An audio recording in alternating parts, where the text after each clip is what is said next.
The first game of my senior year, I'm in great shape. But unfortunately, I broke my foot. I had never been hurt a day in my life. My very first game, I broke my foot. I threw me a pity party. My trainer came to me and says, Walter, we can get you back for the Big Ten season. We can get you back, son. We can get you right back in 5 weeks. I said, Roger, when I come out of surgery, I want you to take me to the stationary bike, put me on the bike and take my cast to the pedal. But Walter, when you come out of surgery, you're gonna be on morphine and you won't feel like it. Go back and rest. I said, Roger, I don't have time to rest. Can you do that favor for me? Can you take me to the stationary bike, put me on the bike and take my cast to the pedal? As soon as surgery was over, he carried me to the stationary bike, put me on that bike and he take my cast to the pedal, and I had a customary workout that was symbolic that I don't have time to rest. I had tears in my eyes as I pedaled that bike, and I thought to myself, I can't quit. I can't give up. I came back in 6 weeks. We playing against the Ohio State Buckeyes on national TV. They had a guy named Jimmy Jackson at that time. On national TV, me and Jimmy Jackson are going at it. In the first half, I had 15 points, 5 rebounds, and 5 assists. And as the first half ran out, I pulled up for my patented baseline jump shot, and I felt my foot break again. I've been trained to follow through. Every day in practice, my coach would say, Walter, shoot it like you own it, baby. Shoot it like it's yours. Even though I felt my foot break, I still followed through. And my last college basketball shot went in all nets because I've been trained to follow through.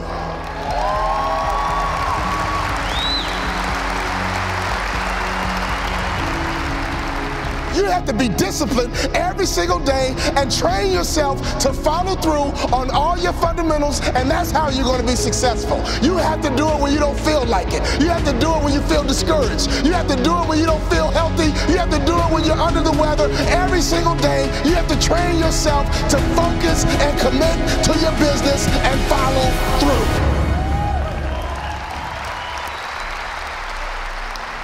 My college career was over. I got offered a job to become a hospital administrator. 2-year program, $75,000 job. And right before I took the job, my daddy called me on the phone. Let me tell you about my daddy. When I was a little boy, my daddy would always pick me up. When he came home from work, he picked me up. When he saw me in the nursery after church, he picked me up. No matter how long he worked, no matter how tired he was, my daddy would always pick me up. So when I had my kids, I would always pick up my kids. When I got home, sometimes I was tired. They have a bottle in one hand, and they just lifted up the other hand, and they knew what daddy was supposed to do. My job was to pick them up. This is a spiritual interaction. When you pick up a child, it is a spiritual transaction. When you pick up a child, you change their perspective. When you pick up a child, all of a sudden they can see the world the way you see it. I don't care what your children have done, there is nothing they can do for you to stop picking them up. Well, my daughter's a drug addict, I don't care, pick her up. My son messes up, I don't care, pick him up. I don't care. You pick them up. That is your job, mama. That is your job, daddy. That is your job, grandma. That is your job, granddad. Your number one job is to pick them up and change their perspective. My saddest day, one day, my daddy looked at me and he said, boy, you too big. I can't pick you up anymore. But when he couldn't pick me up physically, he would pick me up emotionally. He would pick me up spiritually.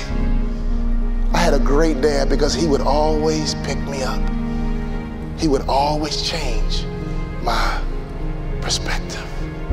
So my daddy called me on the phone, he asked me a question. He said, son, you had a tough year, what's next? I said, Dad, I'm gonna be a hospital administrator.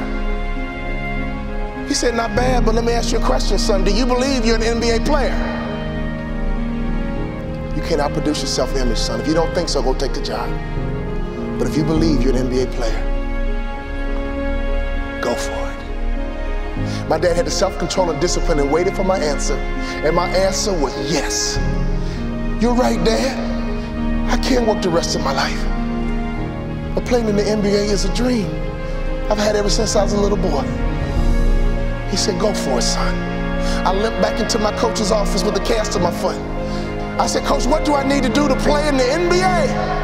I asked that question 4 years in a row. With tears in his eyes, he said, son, when I recruited you, I heard you was a mama's boy. But I'm here to tell you, you're just like your daddy.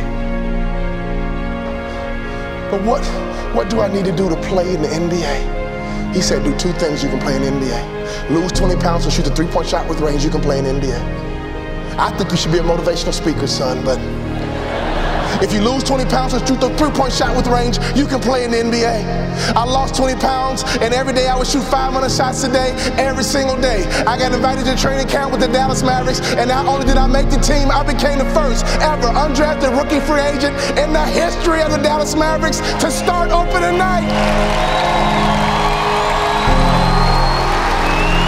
Could you imagine what was going through my mind? I had not started a basketball game since high school. I got to the arena and they dimmed the lights and they put the spotlight right on me. Right through the spotlight, I saw my mom, my dad, and all my brothers and sisters. They surprised me at the game. Then I saw my dad. And I just pumped my fist. And he pumped his fist. And tears streamed down my face. Thank you for all those timeouts. Thank you for making sure I was always home when the street lights came on. Thank you for making sure I could always hear your voice. Thank you for always changing my perspective. I know what it feels like to sit on a bench. I know what it feels like to get knocked down. I know what it feels like to have a hope and a dream, and nobody believes in it but a few people. Go for your dreams. Don't live life with regrets. Go for your dreams. Don't live life with regrets. Go for your dreams. Don't live life with regrets. I could always hear my daddy's voice. You have children, you have grandchildren. Can your children and grandchildren hear your voice? I could always hear my daddy's voice. He would say, go out, have a good time, play with your friends, but don't let the street lights beat you home.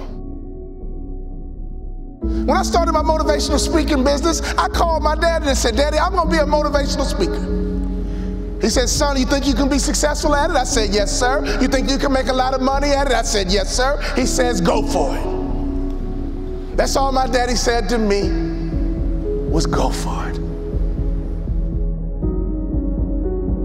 So when I think about life, when I think about my goals, one thing he did for me as a father is to make sure I was always where I was supposed to be. He would have me write my goals down, and he would check in periodically, basically asking me, Walter, where are you supposed to be? Fathers, do you realize how powerful that is? If you ask that question of your kids, what are your goals? What are your future? Who do you want to be when you grow up? And every now and then check in by asking a simple question. Where are you supposed to be? The bell is ringing, and I came to ring your bell and ask you the question, Father, where are you supposed to be? And ask that question to your children. Where are you supposed to be? And don't you quit until you're number one.